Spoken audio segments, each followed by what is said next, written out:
आप लोगों के सामने तिलावत की है।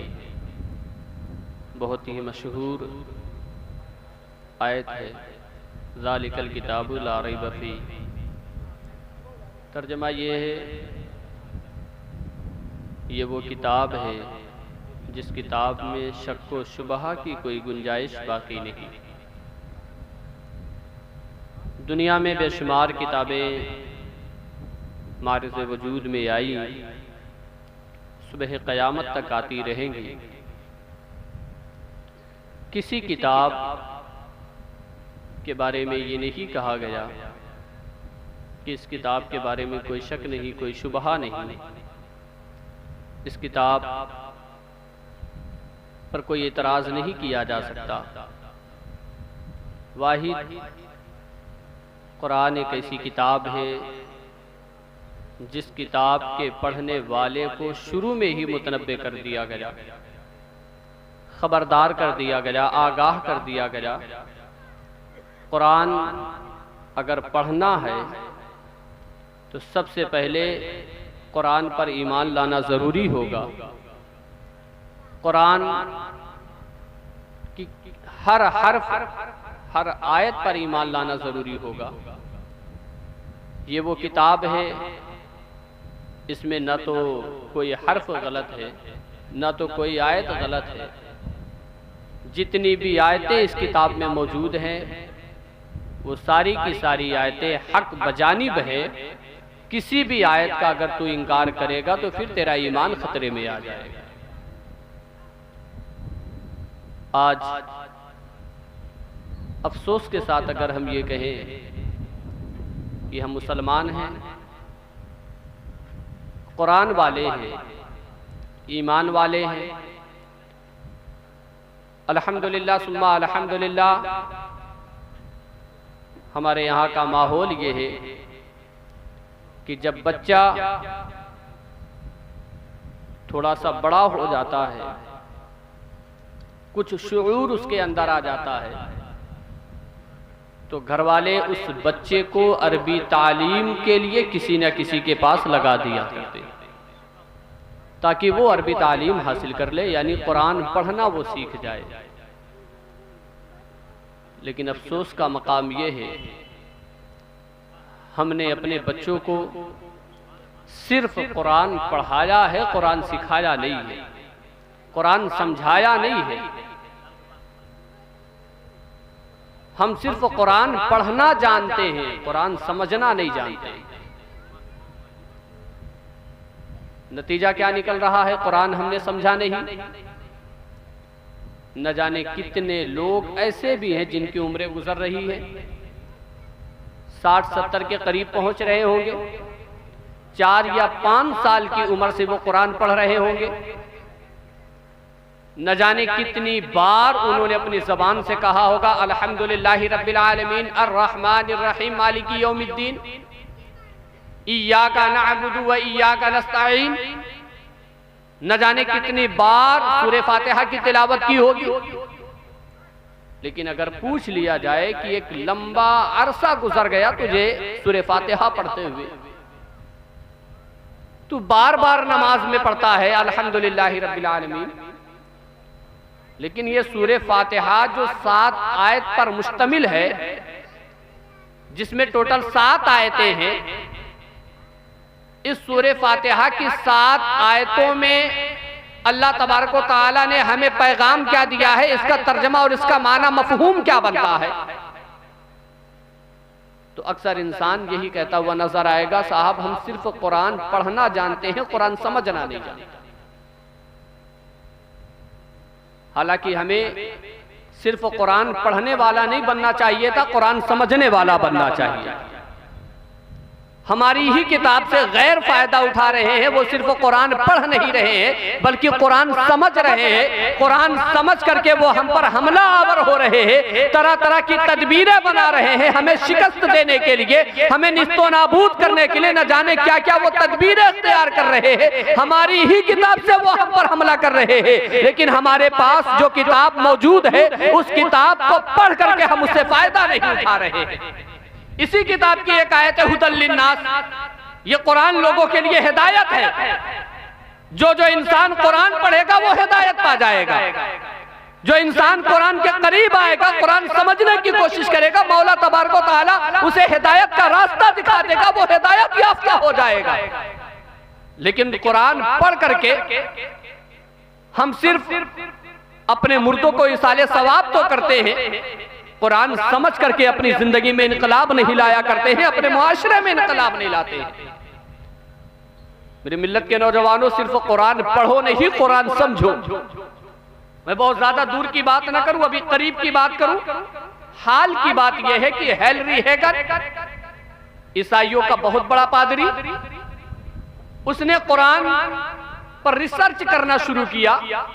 कुरान के अंदर उसने खामियां ढूंढनी शुरू की कि कुरान में कोई ऐसा नुक्ता मुझे मिल जाए, कोई ऐसा सबक मुझे मिल जाए, कोई ऐसी तालीम मुझे मिल जाए जिसकी वजह से मैं मुसलमानों को टारगेट बनाऊं, कुरान को टारगेट बनाऊं और मैं लोगों के सामने ये कहता फिरूं कि कुरान ये सच्चाई वाली किताब नहीं है, हिदायत वाली किताब नहीं है, ये गुमराही वाली किताब है, माज़अल्लाह ये फसाद वाली किताब है।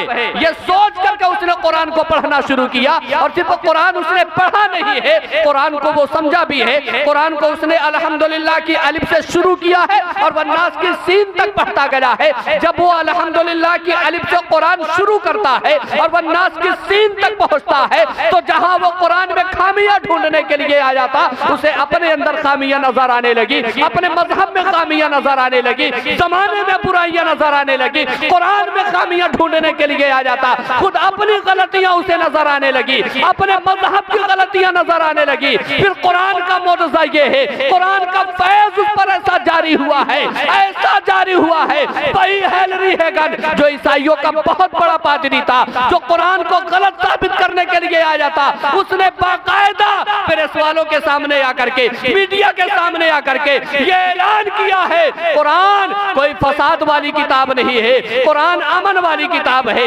मोहब्बत वाली किताब है, शांति वाली किताब है, हिदायत वाली किताब है। कुरान पढ़ करके कोई गुमराह नहीं होता है, जो कुरान पढ़ लेता है वो अल्लाह और उसके रसूल के करीब हो जाया करता है। बहुत पहले किसी ने कहा था, तो हेनरी हेगन भी वही कहने पर मजबूर हो गया है, कौले मोहम्मद कौले खुदा, फरमान न बदला जाएगा। है कौले मोहम्मद कौले खुदा, फरमान न बदला जाएगा।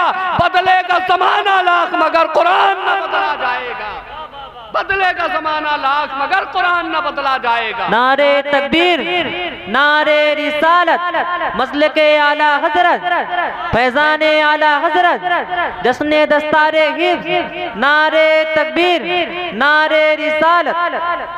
अब आप मुझे बताएं कि वो ईसाइयों का इतना बड़ा पादरी वो कुरान पढ़ करके ये ऐलान कर रहा है कि ये हिदायत वाली किताब है, इससे इंसान सुधर जाएगा, इससे इंसान निखर जाएगा।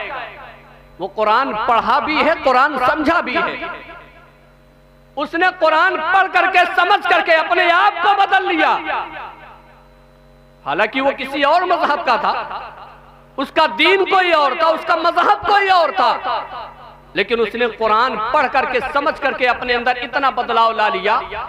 और हमारा बचपना गुजर गया है, जवानी हमारी गुजर गई, बुढ़ापे के करीब आ गए हैं, लेकिन इस कुरान से हमने कुछ सीखा नहीं, इस कुरान से हमने कुछ सीखा नहीं। हालांकि कुरान एक ऐसी किताब है जिस किताब में अल्लाह तबारक व तआला ने सारे मसाइल का हल रख दिया है। कयामत तक के आने वाली सारी परेशानियों का हल कुरान में मौजूद है, लेकिन फिर भी हम कुरान से हिदायत नहीं लेना चाहते, कुरान से हम सबक नहीं लेना चाहते, कुरान पढ़ करके समझ करके हम सुधरना नहीं चाहते हैं।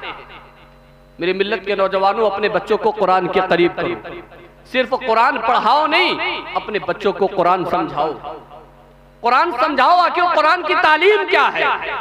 अरबी पढ़ करके हमने अपना फर्ज नहीं अदा किया है, हमने अपना फर्ज जब अदा करना है जब हम कुरान अरबी पढ़ने के साथ साथ उसके तर्जमे को भी पढ़ ले, उसको समझ भी ले और उसको समझने के बाद उस पर अमल करे। अपने अंदर जो खामियां है, मुआशरे में जो खामियां है, उन सारी खामियों को अगर दूर कर दे तब तो हम कामयाब हैं।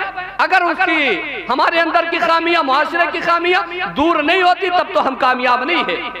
और कल को यही कुरान जिसके बारे में कहा गया है कि ये अपने पढ़ने वालों के लिए सिफारिशी बन जाएगी, उसकी शफाअत करेगी। मैंने एक हदीस पाक पढ़ी, एक रिवायत है कि कुरान पाक कल क़यामत के दिन अपने पढ़ने वाले के बारे में अल्लाह तबारक व तआला से इस अंदाज से सिफारिश करेगी।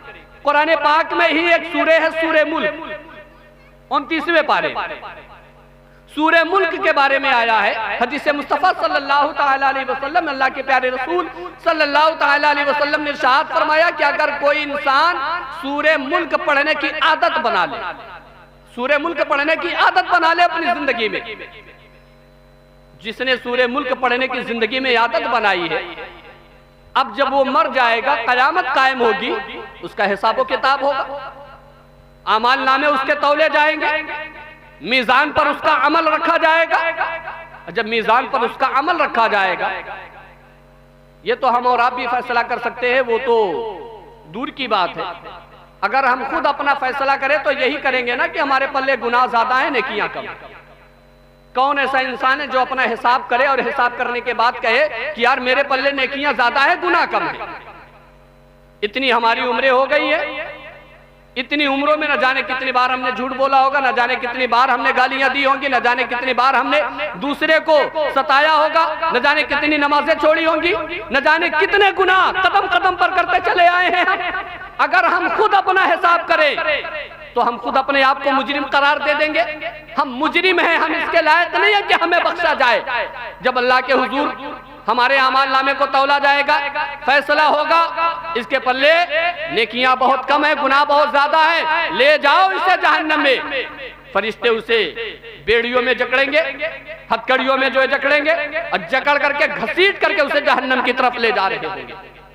अब जब उसे जहन्नम की तरफ फरिश्ते घसीट करके ले जा रहे होंगे, क्योंकि फरमाने खुदाबंदी है, ले जाओ जहन्नम में। अब जब फरिश्ते लेकर के चलेंगे तो यही कुरान की सूरह मुल्क अल्लाह तबारक व तआला की बारगाह में सिफारिशी बनकर के खड़ी हो रही है। ऐ अल्लाह इसे बख्श दे, ऐ अल्लाह इसे बख्श दे। मौला तबारक व तआला फरमाएगा कि इसके अमाल इस लायक नहीं कि इसे बख्शा जाए। तो सूरह मुल्क फिर कहेंगे ऐ अल्लाह, माना कि इसके अमाल इस लायक नहीं है कि इसे बख्शा जाए, लेकिन ये दुनिया में रह करके मुझसे मोहब्बत करता था, रोजाना मेरी तिलावत किया करता था, रोजाना मेरी तिलावत किया करता था। मौला तबारक व तआला फरमाएगा फैसला हो चुका है, फैसला हो चुका है इसे जहन्नम की खाई में डालने का, ये जहन्नम की आग में जलेगा। अब सूरह मुल्क अल्लाह तबारक व तआला की बारगाह में इस अंदाज से सिफारिश करेंगे, मौला जो रोजाना दुनिया में मुझे पढ़ता रहा हो, मामूल बना लिया हो मेरी तिलावत का, जो मुझसे मोहब्बत करता हो, मौला मुझे ये गवारा नहीं कि वो जहन्नम की आग में जले। अगर तू फैसला फरमा चुका है कि इसे जहन्नम की आग में ही जलना है, इसे जहन्नम में ही जाना है, तो मौला तबारक व तआला या तो मुझे कुरान से निकाल दे, या तो फिर मुझे कुरान से निकाल दे। इसलिए कि जो मुझे पढ़ेगा उसकी बख्शिश हो जाएगी, जो मुझे पढ़ेगा उसकी मग़फ़िरत हो जाएगी, जो मुझे पढ़ेगा उस पर जहन्नम की आग हराम कर दी जाएगी, जो मेरी तिलावत करेगा उसे जहन्नम की आग नहीं छुएगी। अगर मैं कुरान के दामन में रहूं और लोग मुझे पढ़े, इसके बावजूद उन्हें जहन्नम में डाल दिया जाए, तो मौला मैं कुरान के दामन में रहना नहीं चाहती, मौला मुझे कुरान से अलग कर दिया जाए। अगर तू मुझे कुरान से अलग करना चाहता है तो कर दे, लेकिन मौला अगर कुरान से मुझे अलग करना चाहता है तो कर दे, अगर मुझे कुरान से अलग नहीं करता है तो इसे बख्श दे, इसे बख्श दे। अल्लाह तबारक व तआला फरमाएगा आए सूरह मुल्क, तू कहती है कि तुझे कुरान से अलग कर दिया जाए, मैंने कुरान की जितनी आयतें, जितनी भी आयतें हैं, एक बार कुरान के दामन में अगर रख दिया है तो कुरान की किसी भी एक आयत को, किसी भी हर्फ को कुरान से जुदा नहीं किया जाएगा। कुरान से किसी भी आयत को जुदा करना ये मेरी शान के खिलाफ है। हाँ, किसी जहन्नमी को उससे जुदा करना ये मेरी शान के लायक है। मैं तुझे कुरान से जुदा नहीं करता, इस जहन्नमी को जहन्नम से जुदा करना। नारे तकबीर, नारे रिसालत, उलमाए अहले सुन्नत, उलमाए अहले सुन्नत, नारे तकबीर, नारे रिसालत। जहन्नमी को जहन्नम से मैं नजात रहा हूँ। तो पता क्या चला, जो कुरान को मोहब्बत से पढ़े तो कुरान कल क़यामत के दिन उसके लिए सिफारिशी बन जाए, उसके लिए जरिए नजात बन जाए। लेकिन आज माहौल ये हो गया है कि हम कुरान पढ़ने से बहुत दूर है, बहुत दूर है। रमजान का महीना गुजरा, बहुत सारे लोग होंगे जो एक कुरान पढ़े होंगे पूरे महीने, और न जाने कितने ऐसे भी होंगे कि एक पारा पढ़े होंगे, एक पारा पढ़े होंगे, और कितने ऐसे भी मिल जाएंगे वो कुरान खोल करके भी नहीं देखे होंगे, वो कुरान खोल करके भी नहीं देखे होंगे। अल्लामा इकबाल ने बहुत पहले अपने एक मिलने वाले को खत लिखा, और क्या लिखा? खत का मजमून ये था कि कुरान पढ़ा करो। क्या लिखा? कुरान पढ़ा करो।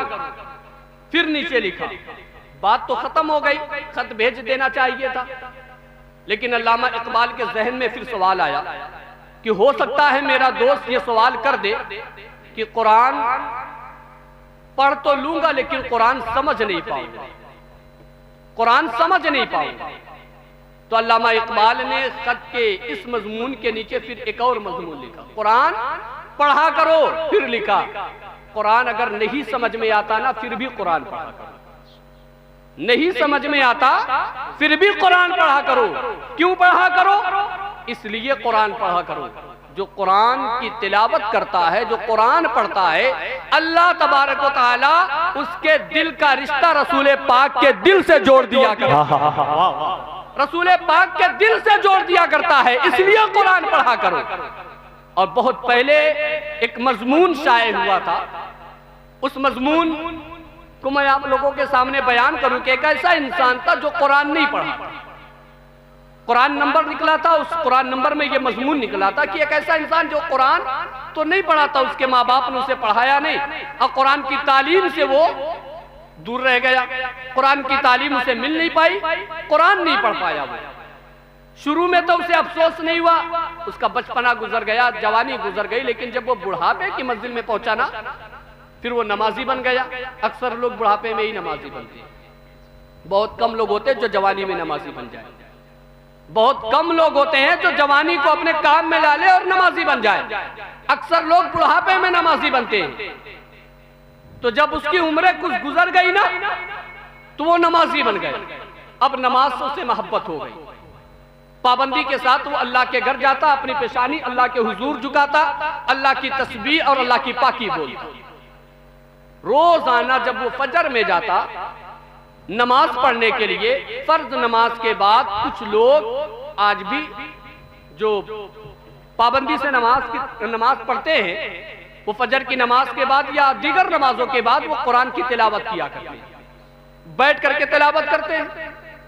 तो जब वो मस्जिद जाता, फजर की नमाज अदा करता, फर्ज के बाद कुछ लोग कुरान लेकर के बैठ जाते, कुरान पढ़ने लगते। तो वो जो कुरान पढ़ा नहीं था, जिसे कुरान की तालीम दी नहीं गई थी, उसे बड़ा अफसोस होने लगा, यार सारे के सारे कुरान पढ़ते हैं, काश अगर मैं भी कुरान पढ़ा होता तो इन लोगों की सफ में मैं भी शामिल हो जाता, मैं भी कुरान पढ़ता। लेकिन उसे अफसोस हुआ, शर्मिंदगी हुई, निदामत हुई। वो अपने बोझल कदमों से घर आया, आने के बाद अपने घर पर पड़े हुए कुरान को उठाया जो ताक पर रखा हुआ, उठाने के बाद उसे चूमा, चूमने के बाद उसे खोला, खोलने के बाद कुरान की एक सतर पर अपनी उंगली को रखा, और उंगली रख करके उसने अपनी ज़बाने हाल से कहा, मौला मुझे नहीं मालूम ये क्या लिखा है, ऐ अल्लाह मुझे नहीं मालूम ये क्या लिखा है, इसलिए कि कुरान मैंने पढ़ा नहीं मालूम मुझे क्या लिखा है। लेकिन मौला जो भी लिखा है सच लिखा है, हक लिखा है।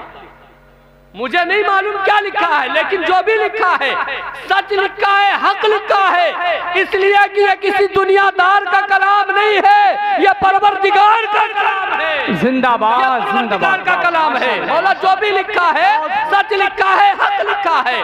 इसी तरीके से वो कुरान की सतरों पर अपनी उंगलियां फेरता जाता और थोड़ी देर तक अपनी जबान से बार बार यही कहता जाता, मौला मुझे नहीं मालूम क्या लिखा है, लेकिन जो भी लिखा है सच लिखा है, हक लिखा है। यही उसका मामूल था। फिर वो भी दिन भी आया, कुल्लु नफ्सिन ज़ाइक़तुल मौत के तहत उसकी मौत हो गई और वो इंसान दुनिया से चला गया। उसकी मौत कि कई साल गुजर गए। कई सालों के बाद जिस जगह पर उसे दफनाया गया था, उसकी कब्र जहां पर थी, उस जमीन की खुदाई शुरू हो गई। और जब उस जमीन की खुदाई शुरू हुई तो उसकी कब्र खुल गई। और जमीन की खुदाई करने वाले लोग वहां के नहीं थे, कहीं और से आए थे, कुछ सरकारी काम वहां पर चालू हुआ था। तो जब उसकी कब्र खुली तो लोगों ने क्या देखा कि उसकी कब्र में उजाला है, उसकी कब्र में रोशनी है, उसकी कब्र में खुशबू है, उसकी कब्र मुअत्तर है, खुशबुओं से उसकी कब्र भरी हुई है। और इतनी प्यारी खुशबू, इतनी प्यारी खुशबू दुनिया में जो लोगों ने पाई नहीं थी वो खुशबू। जब वो खुशबू लोगों ने महसूस की, फिर वो लाश देखी तो लोग हैरान हो गए कि आखिर ये है कौन जिसकी लाश है ये? जरूर ये कोई अल्लाह का नेक बंदा होगा जिसकी कब्र से खुशबू आ रही है, जिसकी कब्र में उजाला है, रोशनी है। तो लोगों ने तलाश शुरू की, जुस्तजू शुरू की, ढूंढना शुरू किया कि आखिर ये कब्र है किसकी। तलाश और जुस्तजू के बाद पता चला कि ये फला इंसान की कब्र है और उसके घर में उसकी बीवी मौजूद है जो काफी ज्यादा ज़ईफ हो चुकी है। वो चंद लोग मिलकर के उसकी बीवी के पास गए। ज़ईफा के पास जाने के बाद कहा, तेरा शौहर वफात पा चुका है? तो उसने कहा, मेरा शौहर वफात पा चुका, कई साल गुजर गए मेरे शौहर के।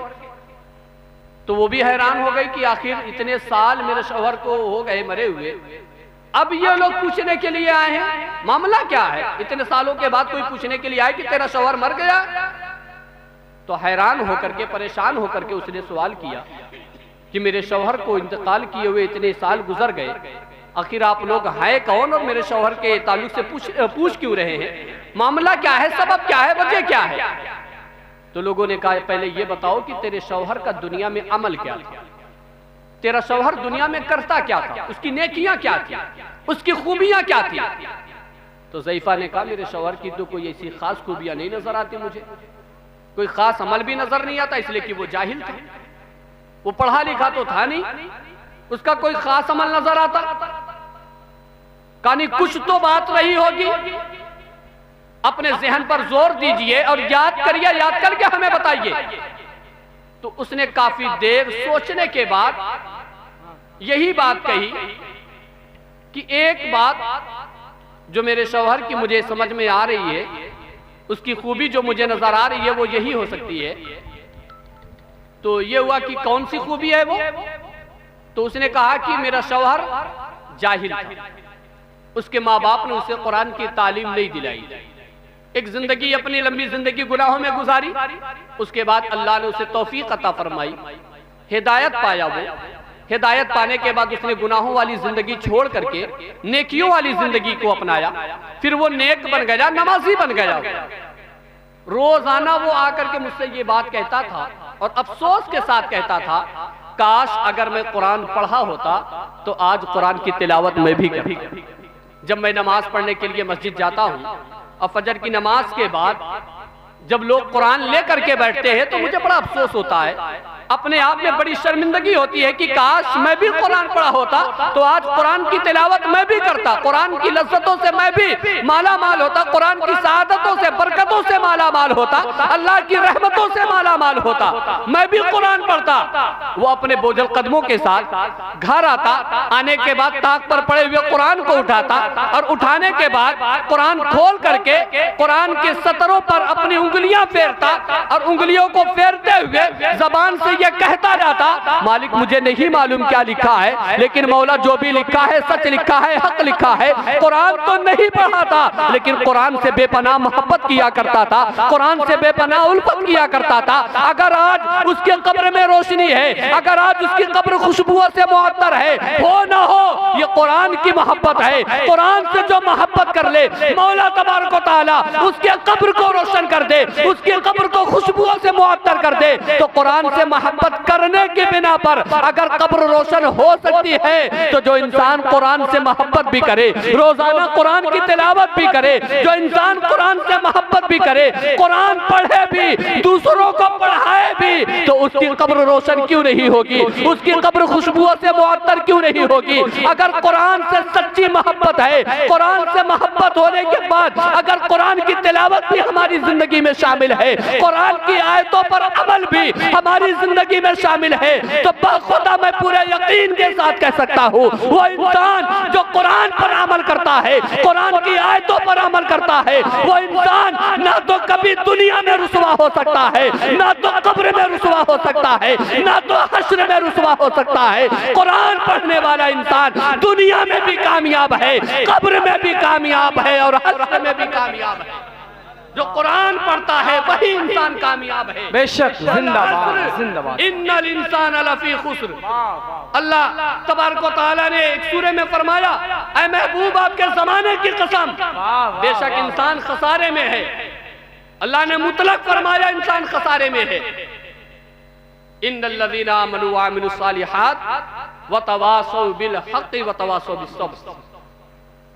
सारे इंसान खसारे में है, मगर जो लोग ईमान लेकर के आए, फिर नेक आमाल किए, जो नेक आमाल किए, ईमान लेकर के आए, हक को अपनाया, सब्र को अपनाया, वही लोग हकीकत में कामयाब, हकीकत में वही लोग कामयाब हैं।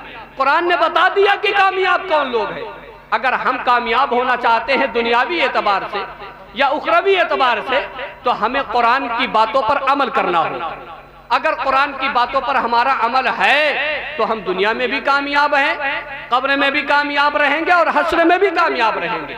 लेकिन अगर कुरान की बातों पर हमारा अमल नहीं है, कुरान को हमने सिर्फ ज़िनते ताक बना दिया है और रस्मन हमने कुरान को सिर्फ पढ़ना है, तो फिर ये कुरान जिसके ताल्लुक से फरमाया गया है कि ये अपने पढ़ने वालों के लिए कल जरिए नजात बन जाएगी, तो ये हमारे लिए जरिए नजात नहीं बन पाएगी।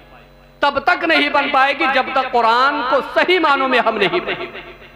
इसलिए मेरी मिल्लत के नौजवानों, ये जश्न कुरान है, तकमील कुरान है, हिफ्ज़ कुरान है, जिसमें हम और आप तशरीफ़ रखते हैं और जिस मौके पर इस जश्न का आगाज़ किया गया है, इस जश्न का एहतमाम किया गया है, तो आज से यहाँ से इस महफिल से ये पैगाम लेकर के उठे, खुद भी कुरान पढ़ें, कुरान समझे, अपने बच्चों को भी कुरान पढ़ाएं और कुरान समझाएं।